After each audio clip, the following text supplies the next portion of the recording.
because I'm different. I am Bola Ahmed Tinubu. Yes! I have governed Lagos. I've built a model state that could be a country on its own. I've led an administration that is so prudent, from 600 million internally generated revenue to 5 billion a month. That's a record. Nobody else can brag about that. I've treated and tamed the Atlantic Ocean surge in Nigeria that will have perished. Bola Ahmed Tinubu, a name that dominates Nigeria's political and economic conversation. From his early career in American companies like Arthur Andersen and Mobil Oil, Tinubu built a reputation as a skilled accountant and strategist, but his story does not end there. By 1999, he rose to become the governor of Lagos State, where he served until 2007. Since then, his wealth, his influence, and his business interests have been at the center of public debate. In Nigeria, whispers of Tinubu's alleged empire continue to make headlines, from Falomo Shopping Complex to First Nation Airline, from the Lekki Concession Company to Apapa Amusement Park, and even high-value assets like Mayegun Land Project, Tejoso Market, which is a joint ownership, and the Ikeja Shopping Mall.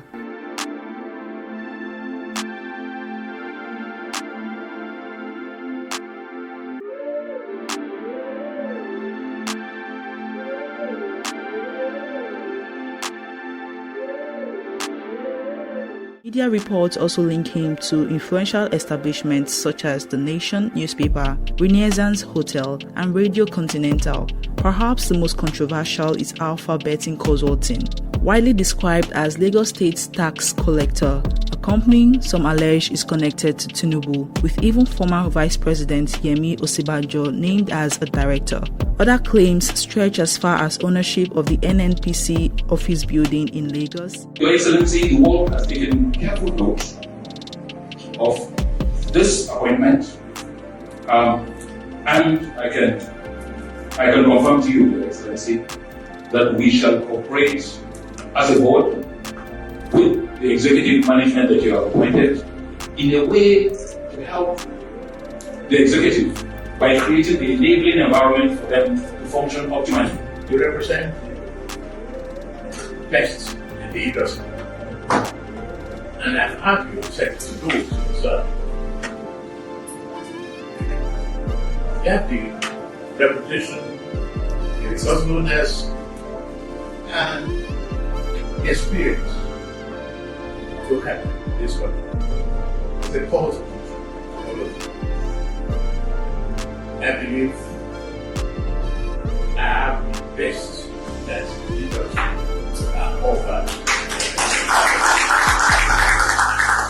And prime estates like Royal Gardens Estate. While all of these remain allegations, and Tinubu himself has never fully disclosed the depth of his financial holdings, the conversation continues. Why? Because in Nigeria, political power and economic power are often intertwined. Tinubu's financial history remains one of the most debated topics in Nigerian politics. Supporters argue that his wealth comes from his private sector, background, and wise investment. Critics insist the scale of his empire suggests otherwise. Either way, Tinubu has become a central figure in Nigeria's political economy, and the discussion about who owns what is far from over. But while Tinubu's alleged wealth raises eyebrows, let's shift to a different kind of wealth. I know road. Oh, Jesus.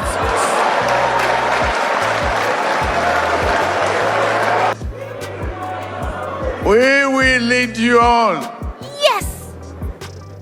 to that promised land.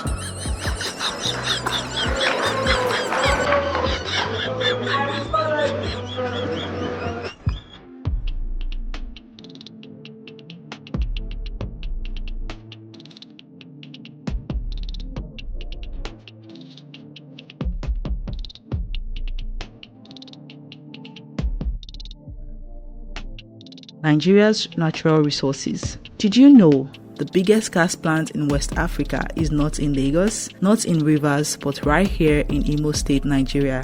Now you might want to ask, why West Africa's largest gas plant was built in all places but Imo State? The Asa North or Haji South gas project has transformed Imo State into Nigeria's gas capital. Here is why.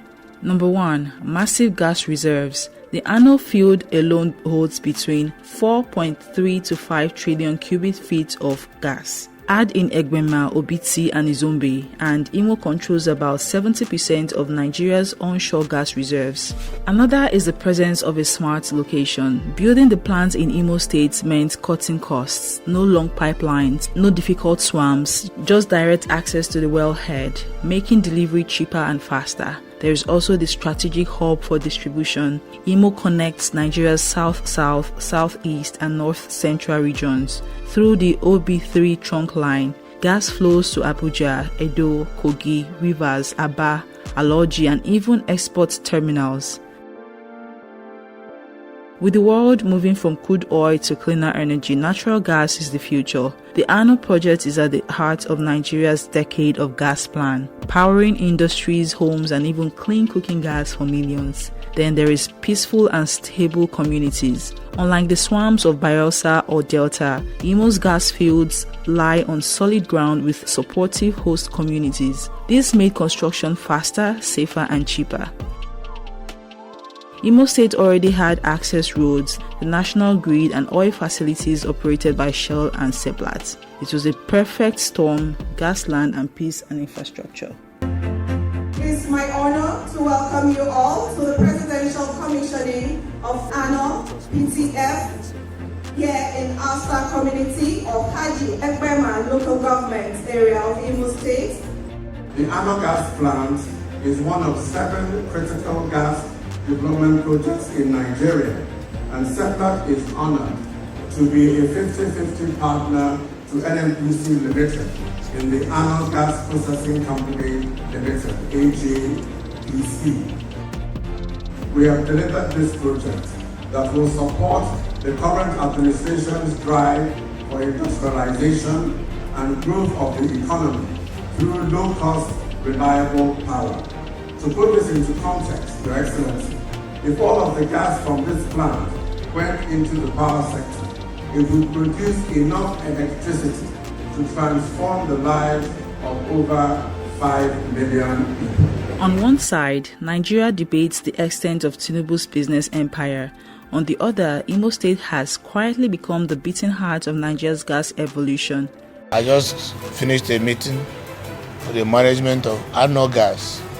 You recall late last year, Mr. President commissioned the ANOH gas plant in Imo State. As you are aware, there are 2 big gas plants facilities going on in Imo State. ANOH Gas Plant 1 and ANOH Gas 2. One manned by Seplat and the other one by Shell Petroleum. And that of Seplat has been completed, and they're about to start operation proper. From alleged billion-dollar companies in Lagos to a trillion cubic foot gas field in Imo, the truth is clear: Nigeria's future will be shaped by both political power and energy power. And the big question remains: who really controls Nigeria's wealth?